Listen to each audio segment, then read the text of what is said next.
Hello నమస్తే, నేను మీ ప్రవళిక. మొదటిసారి నా ఛానల్ చూస్తున్న వారు ఎవరైనా ఉంటే నా ఛానల్ని సబ్స్క్రైబ్ చేయండి, ఒక్క లైక్ చేయండి, ఓకేనా.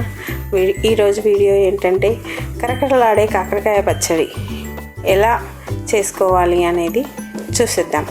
5 నిమిషాల్లో ఈజీ ప్రాసెస్లో.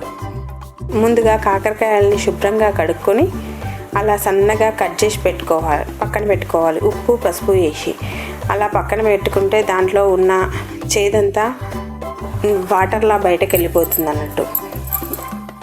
తర్వాత పొయ్యి వెలిగించుకొని పొయ్యి మీద కడాయి పెట్టుకొని దాంట్లో ఆయిల్ వేసుకున్న తర్వాత ఇలా కాకరకాయ ముక్కలన్నింటినీ కడాయిలో వేసుకోవాలి. దీంట్లో కొంచెం ఆయిల్ ఎక్కువగానే పడుతుంది, ఎందుకంటే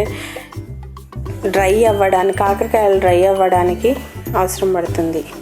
తర్వాత వేరే ఒక ప్యాన్ పెట్టుకొని 2 టేబుల్ స్పూన్ల పల్లీలను దూరగా వేయించుకోవాలి.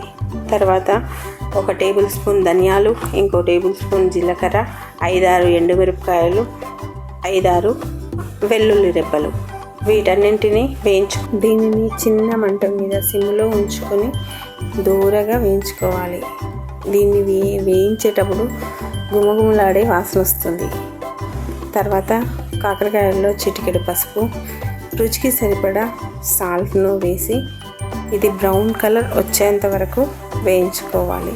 వచ్చిన తర్వాత ఈ మిశ్రమాన్నంతటిని మిక్సీ చేసుకోవాలి. మిక్సీ చేసుకున్న తర్వాత దాన్ని ఆ కాకరకాయ బ్రౌన్ కలర్ అయిన ఆ కాకరకాయ ముక్కల్లో వేసి కలిపేసుకొని ఒక 5-6 నిమిషాలు అలా వేయించుకున్న తర్వాత సిమ్లో పెట్టుకొని వేయించుకున్న తర్వాత గుమగుమలాడే వాసన వస్తుంది. కరకరలాడే కాకరకాయ ఫ్రై రెడీ. మీరు ట్రై చేయండి. మీరు ట్రై చేసి మీకు ఎలా వచ్చిందో కామెంట్ చేసి చెప్పండి. Okay, thank you. నా ప్రతి వీడియోని చూసి మీకు ఎలా కుదిరిందో కామెంట్ చేసి చెప్పి నన్ను ఇలా సపోర్ట్ చేయండి, ఎంకరేజ్ చేయండి. Thank you.